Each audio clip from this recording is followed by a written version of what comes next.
don't overthink. Just put in the work, because when you put in the work, you'll be able to show yourself that you can actually do it. You eliminate that level of self-doubt, and that will then just translate into bigger results, better results. Having a good boss is also really important, because that means they can provide opportunities for you. People don't leave companies that leave bad managers, because if you have a bad manager, you're going to get nowhere, because you're not going to get the recognition. Maybe you'll be treated unfairly. But if you have a good manager, a good boss, they'll hopefully provide opportunities for you. They'll recognize your efforts and things like that, and you'll proceed through your career a lot faster. The beauty about commercial property is that you can add value in so many more ways than residential. Tong has over 23 years of experience in the property industry, specialising in commercial development and investment grade properties, and has completed over 600 property transactions with combined value of over $3.5 billion for hundreds of investors. All right, we are live on episode 3 with our special guest, Tong. So, Will, I've known you for a while. You're excellent at what you do. But for those people out there listening who don't know who you are, you own Property Lions and you've been in real estate for pretty much the large majority of your life? Yeah, 25 years almost. 25 years? Yeah. In real estate? Yeah. Okay, I wasn't expecting that. That's a long time. That's almost as long as I've been alive. But yeah, tell us your story. What was the story? What got you into the industry you're in? You're exceptional at what you do. We'll talk a little bit more about your accomplishments and results a little bit later. But what's the story? Who are you? Who's Tong? Yeah, so I never wanted to be in real estate, to be honest. When I was in high school, I was really into sports and health and fitness. And I was doing PDHPE for my HSC. That's crazy. That's crazy, right? And you went to selective school. And I went to a selective school, right? So, and I'm Asian, and my parents are like, "What the fuck are you doing this for your HSC?" Yeah. And I'm like, I just love it. So, and the reason for that is, I always wanted to become a physio. Okay. Yeah, when I was in high school, it was just what I loved. I loved health. I loved fitness. I love how the human body works, all of that. And I still love it right now. But unfortunately, I didn't get 95 for my HSC. For physio? Physio needed 95 at that time. And that's what, UAC? Was it UAC? That was TER. TER. TER. Yeah. I've never heard of that. Never heard of that. No, my year was the last year. Top TER. And then after that, it was UAI. And then, UAI. And then I had ATAR. Yeah, ATAR. I don't know if it's changed now, but I don't know what it is. Yeah. Whatever it is. Yeah, so I'm showing my age now. Yeah. So anyway, I didn't get the marks that I wanted to do physio. I was devastated. I didn't know what to do. So I just kind of just going to uni and just did a Bachelor of Arts degree in accounting, and just went. You said Bachelor of Arts? Bachelor of Arts. You went to do arts? No. Bachelor of Arts doesn't mean performing arts or doesn't mean arts. Okay. It's just I don't know why they call it arts. It's just Bachelor of whatever the fuck you want to do. Okay, fair enough. No, seriously, if you have a Bachelor of Arts degree, you could be in accounting, or you can be in you could be in economics, you can be in whatever you want, but you just don't get the fancy upgraded the Bachelor of Bachelor of commerce or whatever. Yeah. Just the art student. Yeah, that's right. But you can study exactly the same subjects as everyone else. Yeah. So I didn't do arts in the beginning. Yeah. I go into mechanical engineering. Okay. Yeah. So still engineering, still Asian, super Asian. Still Asian. It's kind of on the bottom of the the Asian chart. Yeah. That you're acceptable and not a reject. Yeah. So I did mechanical engineering for 3 semesters. And the reason why I chose engineering is because my dad was an engineer, electrical engineer. My brother was a computer science engineer. So I went, oh fuck, I should do engineering. Yeah. Because I had no idea what I wanted to do, because I already had one path and I didn't know what else I should have done. So anyway, I did 3 semesters of mechanical engineering, and then I fucking hated it. Absolutely fucking hated it. Yeah. I passed everything. That's fine. Yeah. But I was not into fluid dynamics. Fluid dynamics. Fluid dynamics. I was not into material science. I was not into fucking calculus and all that shit. Yeah. Right. So anyway, I went, fuck, I just need to graduate. Yeah. All right. So I've ticked the box. Yeah. I've graduated. Yeah. And then, I'll figure out later. So so after 3 semesters of engineering, I then switched into Bachelor of Arts, because that's just the easiest way to just get through uni. Yeah. And then actually throughout uni, I probably spent 80% of my time in social clubs. What I mean by that was I was a president of the Hong Kong Student Society. Yep. Yeah, in my third year of university. Yeah. So I probably spent more time organizing student events and all that type of stuff than I actually studied. So anyway, I graduated, and then I'm like, fuck, I don't want to be an accountant because that's just not my personality. I want to sit there in front of a computer, 40 hours a week, looking at someone else's money. And then my mum actually said, hey, why don't you try real estate? Because, you're good outgoing personality, And I said, oh, okay. So I got a job in real estate with no expectations. How old were you? I was 21. Okay, wow. Yeah. So I got a job in the city selling off-the-plan apartments. So at the time, Piedmont was getting redeveloped. So how long ago was that? That's 21 years old, so 20 plus years. Early 2000s? 2001. Oh, 2001. Yeah. Wow. So off the plan is still quite a new concept back then? Kind of, but it was because it was off the back of the Sydney Olympics. Oh, okay. Yeah. So massive development projects going on, huge. That's right, and the Sydney property prices was picking back off the Olympics. And So that was like the first kind of like boom that we remember in the modern kind of era, right? I suppose so. Yeah. I suppose so. So I mean, that was a huge developmental period for Sydney. Yeah. So a lot of new apartments, a lot of new development. Obviously, like Newington, we know all about that.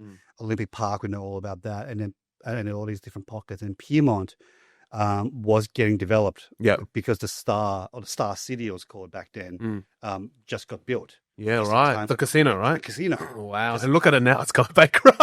Well, yeah. Look at it now. That's only lasted 25 years then. Not a bad run. Yeah, it's not a bad run. Not a bad run. All the embezzling and fraud and all tax evasion that's going through it. But yeah, I mean, no worries. Yeah, exactly.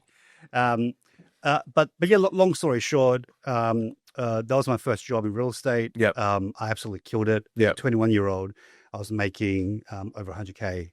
In my Yeah, and first year. back in 2000, that was good money. That was really good money for a 21-year-old, Yeah, right? yeah. Everyone else graduated on like 30K. Yeah, 100%.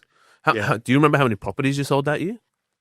I was averaging, I think, 2 or 3 a month.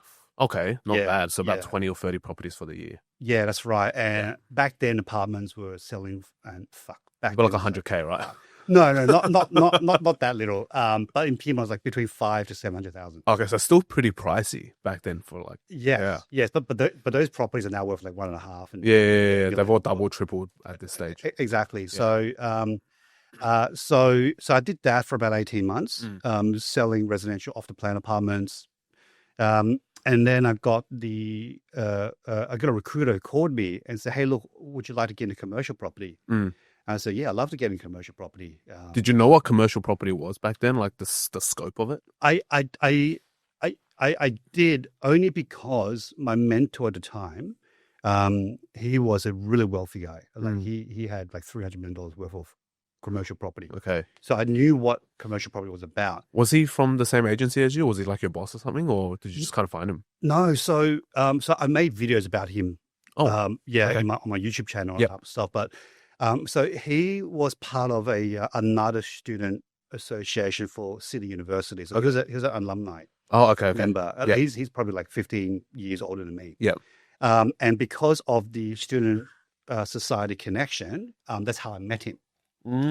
Yeah. Wow, that's a case of uni actually pulling through with the networking. That's crazy. Yeah, that's right. So, like, for anyone out there who's studying in university at the moment, like, don't spend 90% of your time studying. Yeah. You should be spending 80% of your time networking and meeting people, and 20% of your time studying and just pass. Yeah. Forget about getting P's get PhD. degrees, we say, right? P's get degrees. Passes get degrees. Yeah, That's right. the saying now. That's right. Because you getting a high distinction in your degree doesn't mean you're going to make more money later on. That's true. That doesn't even guarantee you'll get a job, to be honest, in this market. That's right. So that's how I met my mentor, and then I was very close with him.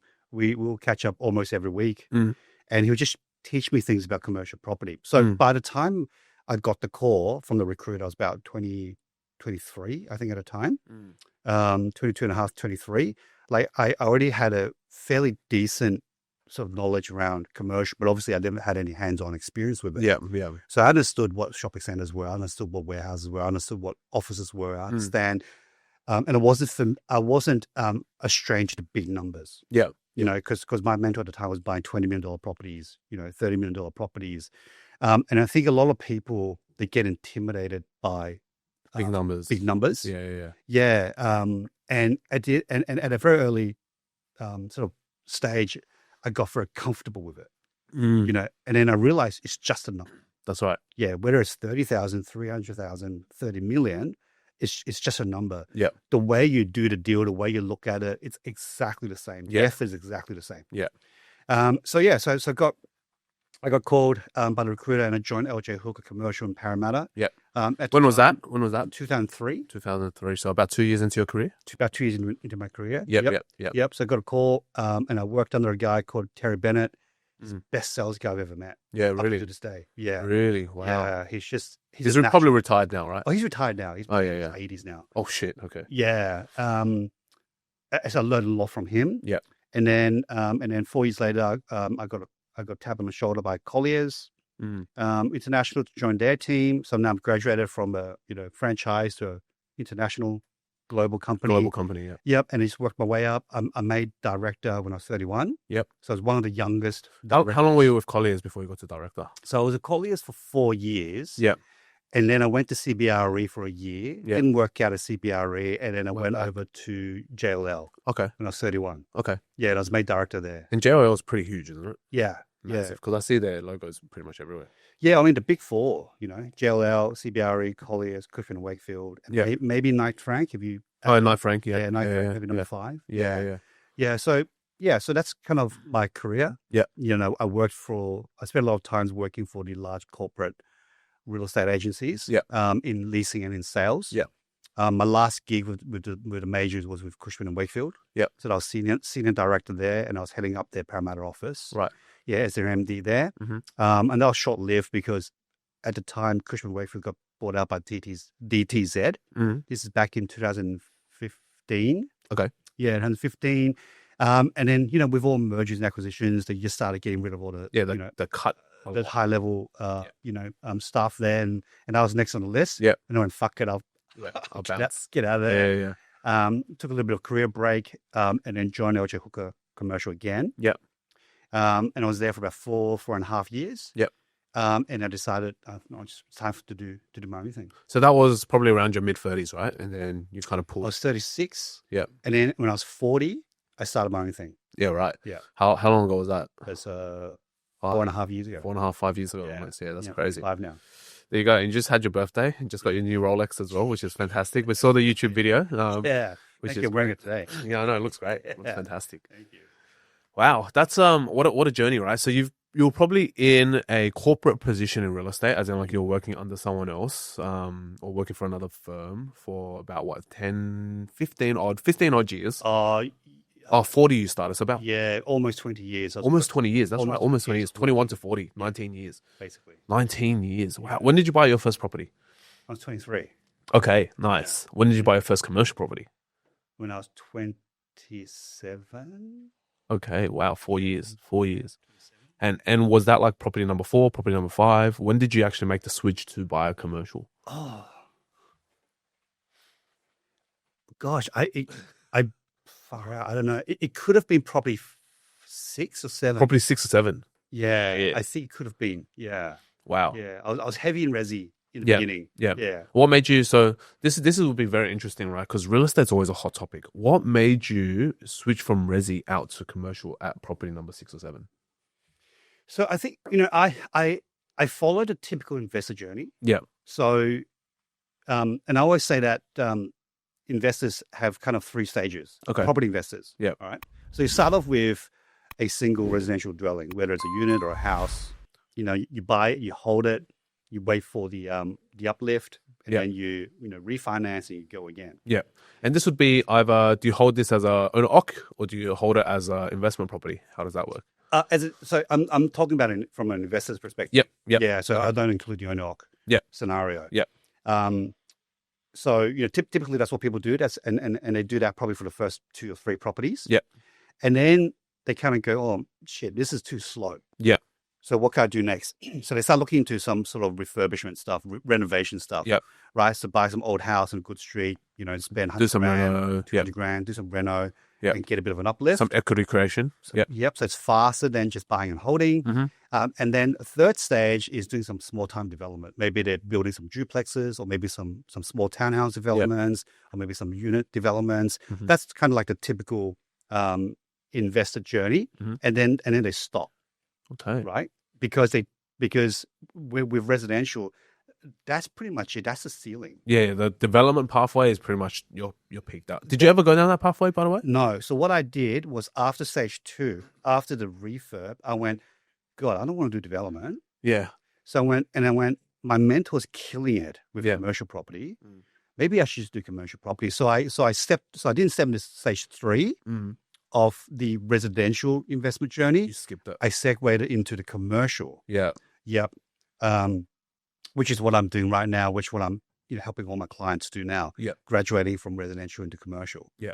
And the returns are just as good with much lower risk In commercial. in commercial. Okay. Yeah. All yeah. right.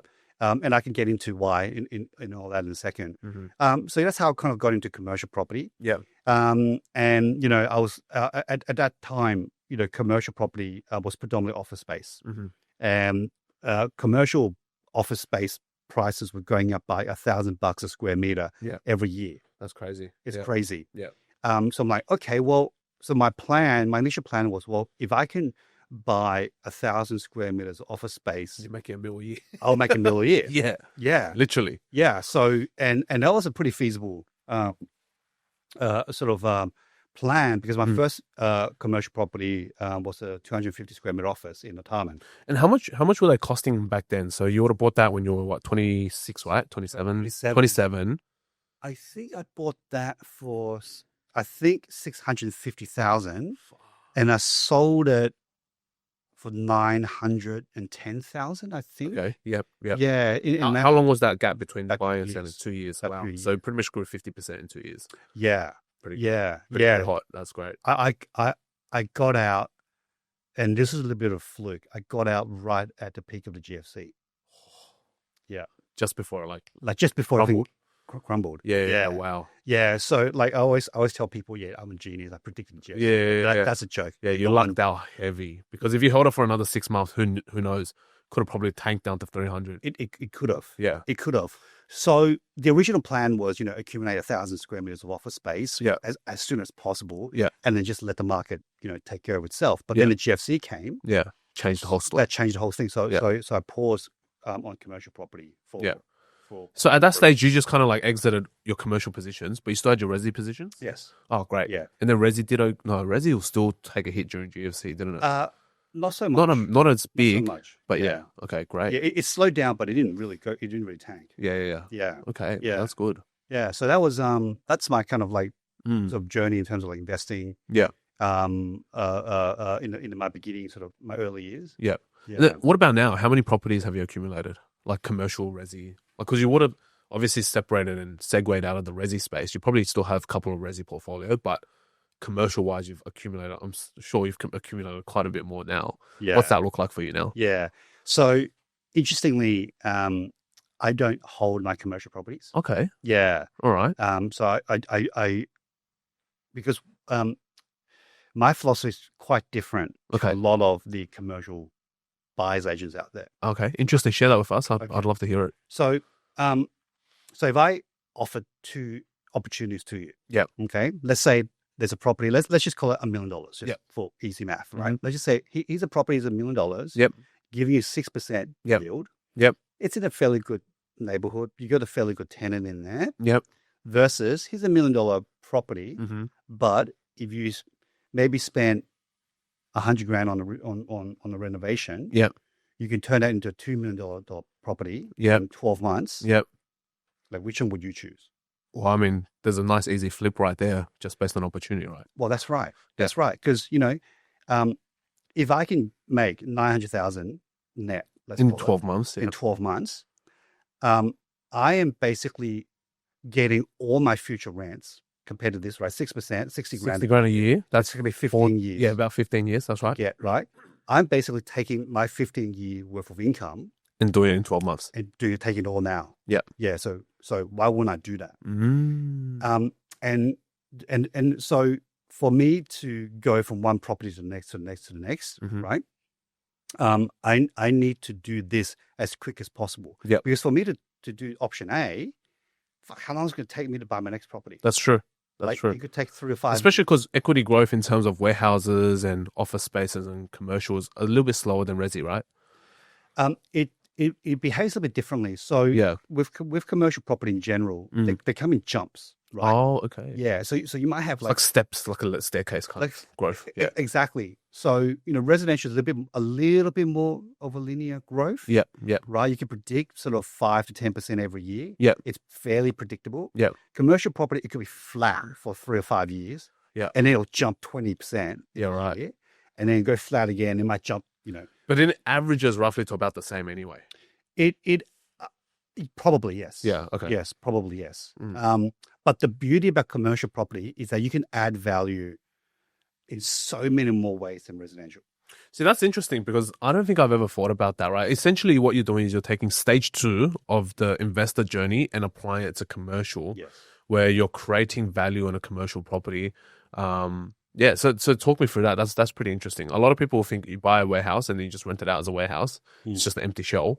Not many people are thinking about like subdivisions, or they're thinking about like renovations for the insides. What sort of like renovations would you look at to kind of increase the value of a commercial? Yeah. So I think this is very important for people to understand, is that all properties, whether it's residential, whether it's commercial or whatever, follows the same principle. Okay. Right? Supply and demand. Yeah, of course. Okay. Obviously, each class of assets will have different drivers and different nuances and different rules and laws and regulations that you need to understand. But the fundamentals are the same. If you buy a property in a good area with good demand, like it's very hard for you to lose money, right? Yeah. So the idea is, with commercial property, there's more levers you can pull to add value. So let's take residential as an example. We talked about the 3 stages of a typical residential, investor. You buy and hold, you do a reno, or you do a development, right? That's pretty much about it. And in development, you could include things like subdivisions and things like that, okay? Because that's part of that sort of umbrella. But that's pretty much about it, right? You got maybe 3 things you can do. You can renovate, you can develop, and you do subdivision. Like that's it. The same strategies can be used in commercial, but in commercial there's more. So there's 5 strategies that I teach and that I use for all my clients. So this is what I call them. One is a rental reversion. I'll explain what that is a little bit later. One is a strata subdivision. One is a refurbishment and repositioning. One is DA and flip, and the other one is no money down strategy. Okay. Each 5 of these have different risk and reward sort of ratios. Yep. And all 5 of these can be pretty much applied to all commercial properties if you know what you're doing. So the simplest one is a rental reversion. Basically, you're trying to look for an asset, whether it's a warehouse or an office or a shopping center that's under rented. Okay. So for people out there that's trying to understand why a property will be under rented, good example is if we just look at warehousing and logistics, like just, factories and industrial properties. Ever since the lockdown, across Australia, rents has gone up by, in some cases, 100%. Right? Why? Because, you're in that business and there's a rise in e-commerce. Correct. Yep. There are a lot more people now that are buying direct from factory. And there's just more demand on just logistics space and all that sort of stuff, right? And that's just driven up demand. And so, if a tenant signed a lease just before COVID, they might be paying, let's say, $100 per square meter at that time. Fast forward to today, 5 years have gone past. Rents have some places doubled. Now the market rent's $200 per square meter. Yeah. But this guy's still on what we call pre-COVID rent. Gotcha. Yep. they might be paying like $110 per square meter now because of your CPI increases, but their lease is going to expire soon. Yeah. So depending on what they sign, whether to sign a 5-year lease or 7-year lease or 10-year lease. Yeah. But sooner or later, their lease is going to expire and they're going to have a rental correction. Yeah. So we call this a rental reversion. And with commercial property, the valuation of a property is directly related to the income, related to the yield, or to the rental, I should say as well. Right. So if you increase the rent, you're directly increasing the value of the property. Gotcha. Okay.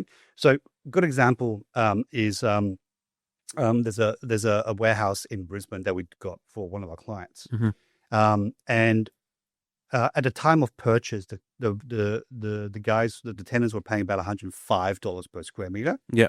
And the market rent at that time was about $140 per square meter. So $35 shortfall. Yep. And then in percentage wise, that's about 35%. Yeah, pretty much. Yep. Yeah. Cool.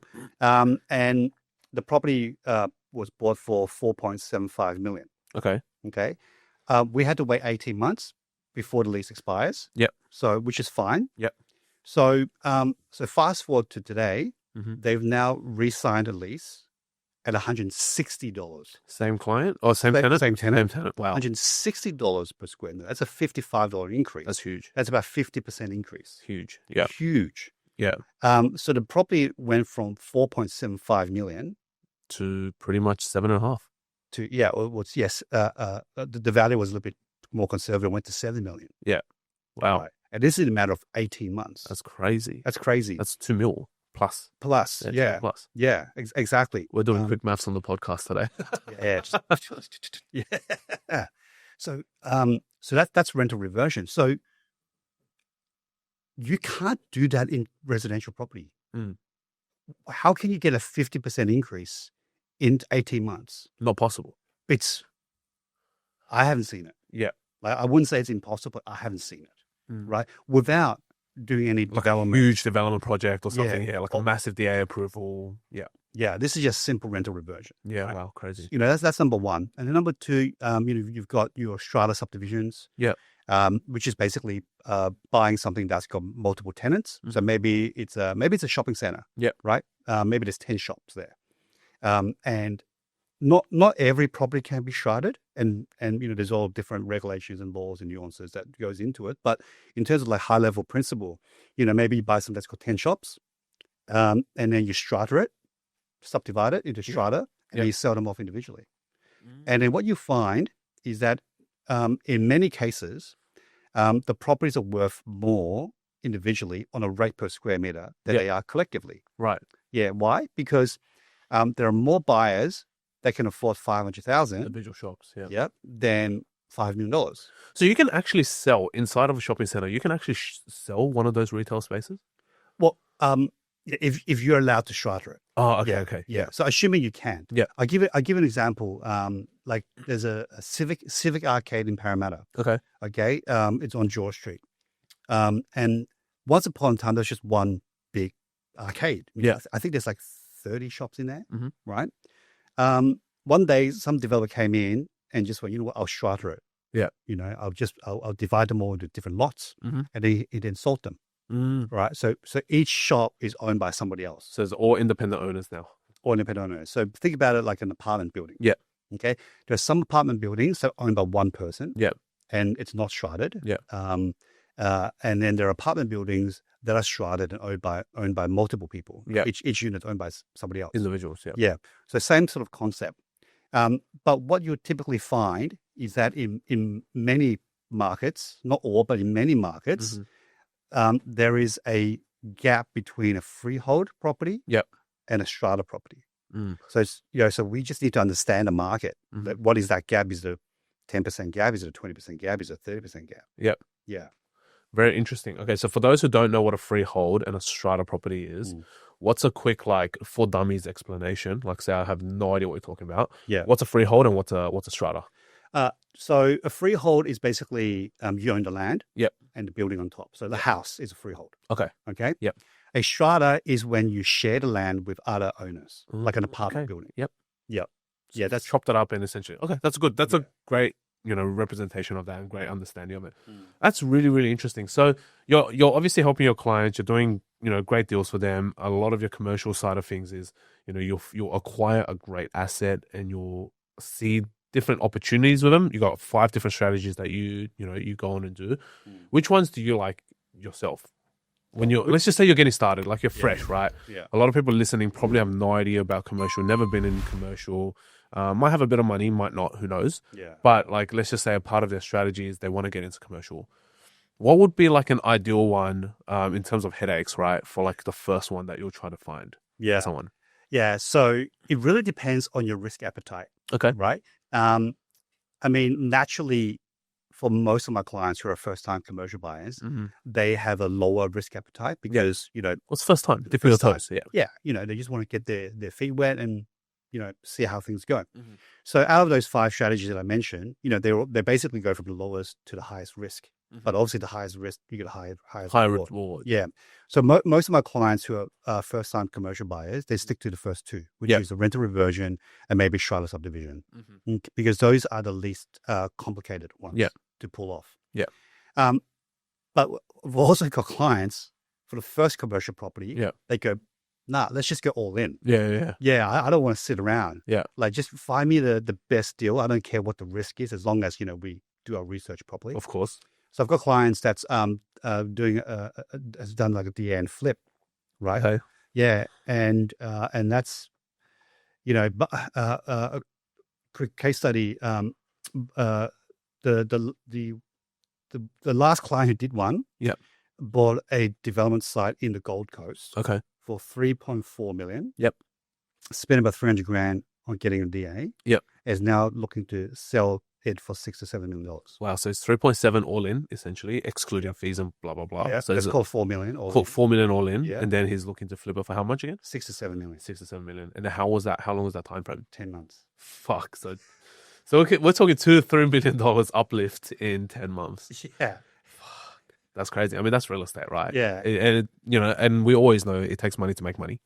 I'm sure the people who are watching this, they don't want to just be average, right? We're called 0.01 for a reason. We're always investigating and trying to figure out what makes that 0.01 percentage. So what is it for you, right? Like, you've been in this industry now going on close to your 30 years inside of real estate. You're 25 years plus now in the industry. How much would you say in terms of deals would you have done? I'm pretty sure it's going to be very hard to remember, but like, what would be like the total deal flow that's gone probably through? 600 deals. 600 deals. Yeah. All up, small and big deals. Yeah. 600 plus deals. And do you know how much that would equate to in total summation of valuation or? Yeah, I did that exercise. Oh, did you? Yeah. Okay. A couple of years ago. So it's different now. So it could be more now. Yeah. Right? I don't know what it is, but at a couple of years ago, I worked out to be around $3.5 billion. $3.5 billion worth of transaction value. Jeez, it's probably close to more than that now? 4 billion now, close to. Possibly. Yeah, because you've done a lot of commercial deals in the last couple of years, and it's been red hot for you the last 12 months. So it's been good. Yeah, it's definitely been growing, which is exciting. So run me through the mindset, right? What's the mindset of trying to become the best in your space? Because obviously you're quite young. You're MD. You're senior executives. You're a director. You were this. You were that. Cool titles, fancy titles, right? Yeah. What was that process on being young, right? Like, because I'm almost 30 now. I'm 29, but a lot of people out there at their 29, 28, 30s is when they kind of start to explore like the part of life where they start to get those promotions, right? But the thing is, out of a big company, there's not many positions like that. There's not many directorships or there's not many senior managers, et cetera, right? Because obviously it's a hierarchy. So what is that process that you went through, or what sort of mindset did you have for you to do that and accomplish that very early on? Because that's not normal. You know what I mean? Look, I mean, at the end of the day, you have to be good at what you do. Yeah.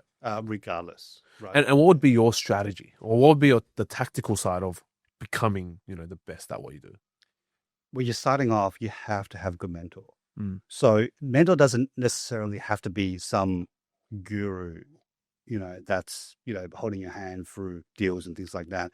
A good manager can be a good mentor. I was very fortunate, I think, in many of my positions, I had a really good boss or a very good mentor. Yeah. And they all taught me different things. Mm. You know, my first job with commercial, I worked under Terry Bennett. Like I said, he's the best sales guy I've ever seen. Yeah. Right. And so he taught me sales. Yeah. Just by being around him, watching what he does. So you just absorbed his energy, essentially. Absorb his energy, just being very observant. Yeah. Right. And try to apply your kind of like your own style in there. Of course. So, I mean, that's really important. And then having a good boss is also really important because that means they can provide opportunities for you, right? So, and you know, people's heard the saying, right? People don't leave companies, they leave managers. They leave bad managers, right? Because if you have a bad manager, you're going to get nowhere because you're not going to get the recognition. Maybe you'll be treated unfairly, you know, and all those type of things. But if you have a good manager, a good boss, they'll hopefully, you know, provide opportunities for you. They'll recognize your efforts and things like that, and you'll proceed through your, you know, career a lot faster.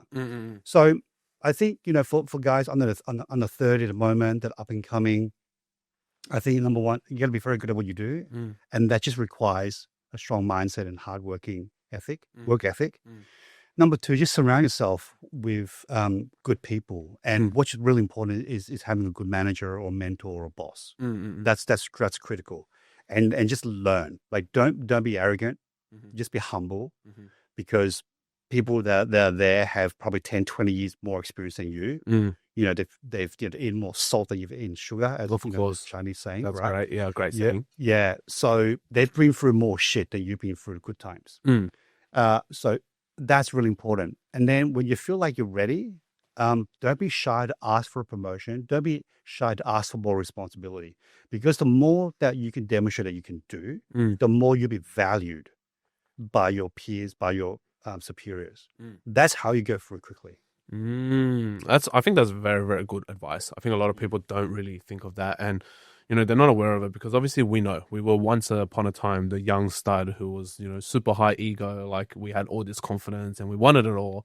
But there's a very fine line between confidence and arrogance, and I think that's where a lot of people have that shortfall and they can't progress, like they can't progress through their careers as much because what they see is like their manager is like a roadblock or their boss is a roadblock. But in fact, they are your greatest supporters because they want you to do the best at what you do, because obviously that makes them look better as well. Yeah. And I think that's very, very important. So that's very, very interesting. What about your childhood, your upbringing growing up? Like how was that like for you? Because a lot of what we are today stems from our childhood and people don't realize that. Wow. What was your journey like when you were a kid? Were you born here, by the way? Or no, I was born in Hong Kong. Oh, you were born in Hong Kong? Yeah, when did you come over? I came here when I was 5. Okay. Yeah, so I'm pretty much an ABC. Close enough. You're close enough to an ABC. Very close. Right? I've forgotten how to read Chinese. I've forgotten probably half of my Chinese. Yeah. In terms of reading, writing, I can still speak fluently. Yeah. So came here at a really young age. You know, I'm still young to really remember what life was like back in Hong Kong. Yeah. So, you know, for the best part, you know, I'm Aussie, ABC. Yeah. And typical immigrant family, mum and dad, brother came here. What did your parents do? Yeah. So, my dad was a factory operator. He's a factory director. Oh, actually. Okay. Back in Hong Kong. Back in Hong Kong. Yeah. So, and this is like, obviously I was too young to remember, but this is like information that my parents told me when I was So my dad was the youngest member of the Hong Kong factory director club or whatever it is. Yeah. They have like a society for it. Yeah. He was 28. Wow. Yeah. So he was directing like massive factories, whole factories, right? Yeah. So he was doing that. He was very successful. And then family decided to migrate to Australia. So he had to give up that career to come here. And I think he was in Australia for about 3 or 4 years, just doing odd jobs, like working in restaurants, post office, and, you know, all that type of stuff. It's a big sacrifice for our parents, man. It's a big sacrifice. Yeah. And I think like it got to him.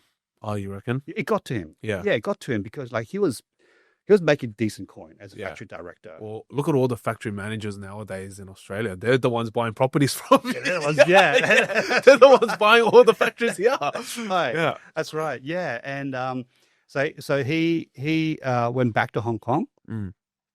to work for to work as a factory director. Mm. And then that was back in the early 90s. Yeah. And that was a time when all these electronic translators were coming out. Oh, the little touch tiny one with the keypad on it. Yeah, I remember those. I remember Tap those. it in. Yeah, you remember those? Yeah. I remember those. So my dad was their head of operations and manufacturing for Instant Dictionary. Oh, wow. Yeah. So I don't know if that brand still exists, but back then it was basically the number one or number two electronic translator in Southeast. I think it's like a little, for those guys who don't remember, I'm going to try to find an image of it, but it's like a little silver kind of mini micro laptop thing, right? Like, Yeah. it's like It's like a this tiny, big. tiny thing. And Yeah. it's got like the little number pads on it, and then Yeah. you just type it in and it translates it. Yeah, It's that, yeah. Yeah. It's like an old fashioned Blueberry. Yeah, pretty much, type pretty it in. much. And back then, if you had one of those, everyone was like, "Wow, this guy is heavy." Like, Yeah. they, they definitely are doing some hectic business. This is Yeah. a businessman right here. When you pull out the translator and you pull out the BlackBerry, you make money. Yeah. That's how it was. Yeah. That's a status symbol. Yeah. Exactly. So he was doing that for a number of years. Mm. And then and I think the partners of that business sold the business. Yeah. And then my dad got a pretty good paycheck. Yeah. And then he left that gig Mm. and he started his own factory Yeah. in Shenzhen. Yeah. Oh wow. So he went to China, He went to China. went to Yeah. mainland. Yeah. Yeah, went to mainland because that's the only place you can. Of course. And Shenzhen now, for those who don't know, is like the tech capital of China. Yeah. It's like literally the Silicon Valley of China. It's crazy. Yeah, it's crazy. Yeah. Yeah, the amount of money and wealth. And But the amount of Shit. factories, the mega factories that are there is incredible. it's insane. Insane. Yeah. So my dad was doing that in the 90s. Yeah. Mm. So he started his own factory, but he was doing small electronics. Yeah. Like little watches, calculators, like that type of Yeah. stuff. But that's cool. So anyway, ultimately he retired and all that type of stuff. Mm. My mom was a stay-at-home mom, but my mom's a really Was she a tiger mom? Did she like beat your ass for not doing homework? no, not really. Oh wow. No, my mom was pretty like well, at least with me, she was pretty casual because Yeah. my brother was the what do you call it, like the prodigy child. Yeah. Or his older brother? My older brother. Okay. So he's the one that got his ass whooped.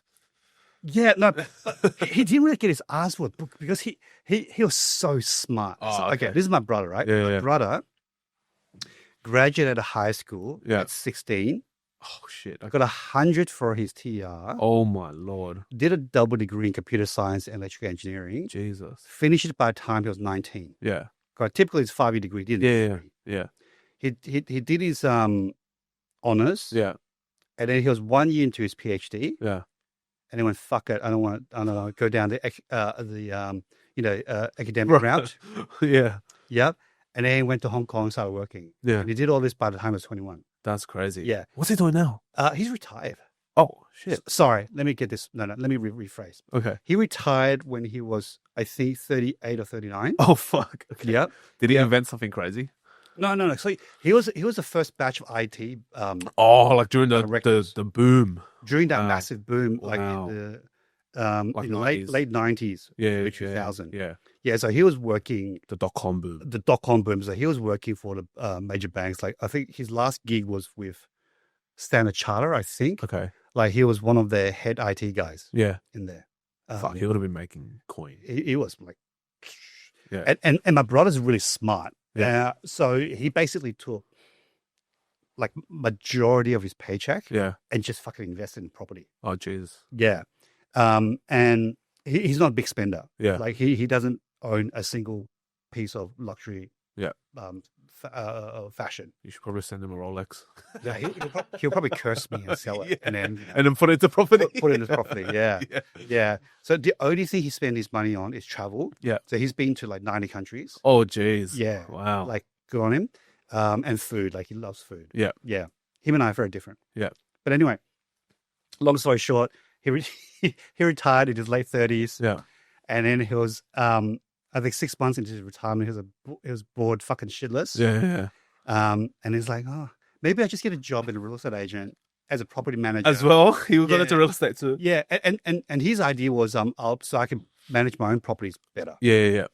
So he literally walked into his local real estate agency. He's like, "Can I have a job as a property manager?" Is he still here in Australia? Yeah, he's in Oh, Australia. he's in Australia. Yeah, he's oh, in Melbourne. Oh, cool. So he's like, yeah, give me a job as a property manager. You don't have to pay me much. Like, I just want to, like, I'm rich already. like, I'm like, we're retired. Right? yeah. And the guy's like, yeah, okay, sure. Yeah. So anyway, so he did obviously kicked ass because he's very smart and he's an investor. Yeah. And he started his own real estate. What was it called? Property Panthers. No. He's got a fancy name, Sequoia. Oh, Sequoia. Yeah, Wow. it stands for something. Yeah. Some That's a nice some name. Greek word Yeah. that stands for something. I don't know. Yeah. So anyway, so he's got his own real estate business down in Melbourne. Oh, jeez. Yeah. So like that's him, right? Still doing it now? Still doing it now. Oh, the agency's still there. Still there. Oh, crazy. Yeah. But it's a small operation because Yeah. he doesn't need to. He doesn't need to make He it. doesn't need to make like so much money, but does it because he's still young, relatively young. He's in his 50s. Yeah. He wants to do something, stay active, something Yeah. like that. But yes, my brother is the son He's that the genius in the family. every Asian family Yeah. wants, Yeah. right? Yeah. Falling short of being a doctor, but like fuck, Doesn't matter, bro. The amount of money he made and the amount of investments he accumulated, doesn't matter being a doctor or whatever. You'll be fine. Yeah, he does really well. So there was like zero pressure on me. Like I think my parents couldn't care less. They're like, yeah, fuck it, whatever Will wants to do. Like just fucking like Yeah. just Yeah. just graduate and then like fuck it, do whatever. Just do your thing. whatever. Yeah. Yeah, like they didn't give a shit. My mum didn't give a Yeah. shit what I did. Yeah. But my mum was a very smart investor. She was also very good with her money. Okay. Like she's not a big spender, even up to now. Yeah. She doesn't spend on expensive stuff, and she gets excited when she can go to the grocery store and buy Get a shit. discount? Yeah, That's my parents as well. Oh my gosh, Charlotta, the $1 off today. Holy shit. I'm going to buy the Charlotte. she fucking messaged me and Yeah. oh fuck, like I bought this for like $1. Yeah. Yeah, okay, good on Yeah. you. Well, yeah. Whatever. But she invested heavy into stocks, Yeah. Wow. Okay. so she's got a pretty good portfolio and all Yeah. that type of stuff. And I don't think she ever worked after I was born. She never worked. Oh, wow. Yeah, but she was able to support herself and her family just for her investments. That's crazy. Yeah. So she's a fucking millionaire. Yeah. Yeah, but she doesn't act like one. Yeah. I think most parents are like that. Yeah. My auntie's the same, still everything has to be the discount stuff in the shop. It's the Asian mindset. It's the Asian mindset. They get a kick out of it. Yeah. I mean, let's be honest. If we get a good deal, I mean, same thing. If you saw a good deal in real estate, you get a fucking kick out of it too. Yeah, true. So if you get a special, imagine they gave you the Rolex for 20% off, you'd be like, oh, fuck, I'll buy two. Oh, fuck yeah. Yeah. Oh, if I buy sneakers, I get 10% off. I'm like, yeah, I'm a fucking winner, bro. I'm a winner. That's the mentality. The funny thing is, you won't buy if there's no discount. Yeah, that's right. When you look at no discount, whatever, and you can still afford it. It's not like you can't afford it. No, It's just- you can't afford it. I just need to win. I have to win, and that's the mentality. That's right. I Yeah, need a good deal. I need a good deal, need a and I good deal. have to win. Even if you take $5 off, I win. And you give me 5 I'm cents the off, winner. Yeah, I'm the winner. Yeah. I'm the winner. Yeah, exactly. That's all that matters. Oh, that's crazy. So you had a fantastic childhood then, in terms of family. What about like friends going through school? Did you go through like bullying? Like, was there any like really negative times, dark times for you? Yeah, actually, so just quickly back on my family. So that was just my parents. So unfortunately, my parents separated. Okay. I think it's because of the long distance thing. Yeah, My yeah. dad was basically In based in China. China. Yeah. He would only come back once a year. Yeah. Chinese New Year. Yeah. So I basically didn't see my dad since I was from the age of sort of 10. Oh, wow. Okay. Yeah. So basically between 10 and 18, Yeah. I only saw my dad like 3 weeks in a year. Yeah. Wow. Yeah. So even though my parents didn't divorce until I was 18, Yeah. I was pretty much raised by a single Divorced. mom. Yeah. Divorced household, pretty much. Yeah, pretty much. Their long distance thing, just doesn't fucking work. Yeah. So I think as a result, I think one of the biggest impact that I had was I didn't really have a father figure that was present all the time. I think that's a big issue for a lot of Asian households and a lot of like new age households as well. I think I see that a lot. A lot of like, one of the parents are not present, especially for boys growing up. Like having a father figure is pretty important. It's so important. Yeah. Otherwise you get daddy issues. It's so important. Yeah. And I think that's what happened, right? Because when I met my mentor was like a lot older. It's like 15 plus years older. Yeah. Right. And I didn't know at the time, but I did have a daddy complex. Oh. Right. So I always gravitated towards older men, Yeah. older You male. had like authority and power. It was just, like even in the workplace, Yeah. like I always look up to my managers who are Yeah. older. My mentor was a lot older. So I Yeah. had that daddy complex. Yeah. Right? I didn't know that at the time. Yeah. Now I retrospectively look back at it. Yeah. I understand it. So I think when I was growing up, especially in high school, going through puberty, going to a boys' school, Sydney boys, we went Yeah. to the same school. We went to the same high school. Yeah. But like 20 years apart. Something like that. Crazy. He graduated before I was even born. So crazy. I think so, wasn't it? 90? 97. Yeah, well, I was 95. I was born 95. Okay. So it's Okay. close 2 enough. years old. Yeah, Yeah. I was 2 years old when you graduated. All right. But same school. Same school. Same school. Great Yeah, school. same school. Great school. Yeah, Fantastic great school. Yeah. So I think that definitely affected my childhood because there wasn't a stable father figure at home. Yeah. My mum was going through menopause at the time. Yeah. So her and I fought almost every day. Wow. Okay. Yeah. Like the angry teenage kid. Angry Vibe. teenage kid, angry mom. mom. Yeah. And this is a funny story. I can't even remember why we're fighting. Yeah. She was cooking on the wok, Yeah. fighting. Yeah. And then she threw the hot wok Oh. at me. Oh, fuck. It didn't hit me, Yeah. thankfully. Yeah. But she threw it at me like, Fuck. look, You pissed her off a lot, Like, bro. it's To probably- throw the wok is you've done something, yeah, I bro. did something. I didn't know what it was. But hey, for people who are listening and watching, Yeah. this is a typical Chinese household. Yeah. Yeah, I don't know whether you got spanked when you were a kid Yeah. with those Oh, I got smacked. feather dusters. Oh, bro, I copped the belt. I copped the clothes hanger. I copped the stick. I copped Yes. everything. Yeah. Everything around. Yeah. Oh, So like just typical Chinese family. yeah. So my high school between I guess year 8 and year 10 was really tough. Really rough, yeah. Really tough because I was 13, between 13 and 16, 13 and 15. Yeah, yeah. I was really tough. So I was going through puberty. My mom was going through menopause. Yeah. I was bullied at school Yeah. a lot. Why were you bullied? Because Sydney boys was very different back in the day, right? Now it's like 95% Asian. Mm. But back in your days, was there a lot of like Caucasians? What was that? There's still a lot of Asians. I Still a think- lot of Asians? Yeah, so Oh, okay. I would probably say 50%, Okay. at least 50% were Asian. And when I say Asian, Vietnamese, Chinese, Yeah. Koreans, Japanese, Yeah. and all that. I'll include Indians Yeah. there as well. Yeah. We had a lot of Jews Oh, in my okay. grade. Yeah, so we had 180 people, and I think we had probably 20 Jews. Okay, wow. In my Yeah, grade. we had maybe like 2 or 3. I think. I think it's very different now. Yeah, very, very different. Yeah. And then the rest were Aussies and Yeah, things right. like that. Yeah. Yeah. So the bullying it was never racial. Okay. Yeah. So I never really experienced racism Yeah. on any serious level, Yeah. when I was growing up. But it was more like just didn't know how to fit in. Right. Okay. Didn't know how to fit in. And then what was really stupid, and this is like boys' school stupid. Yeah. So because I used to live in Cherrybrook, and this is how I go to school. Yeah. I'll catch a bus at 6:30 in the morning. Yeah. To West Benny Hills train station. Uh-huh. Catch a train from West Benny Hills to Central Station. Uh-huh. Catch the 6:10 bus. Yeah. Oh, the to- 610. 6:10. Still the same. Yeah, is it? Yeah. Catch the 6:10 or 6:11. Yeah. To Still Mill Park. the same. Still the same. Oh my God. Yeah. Okay.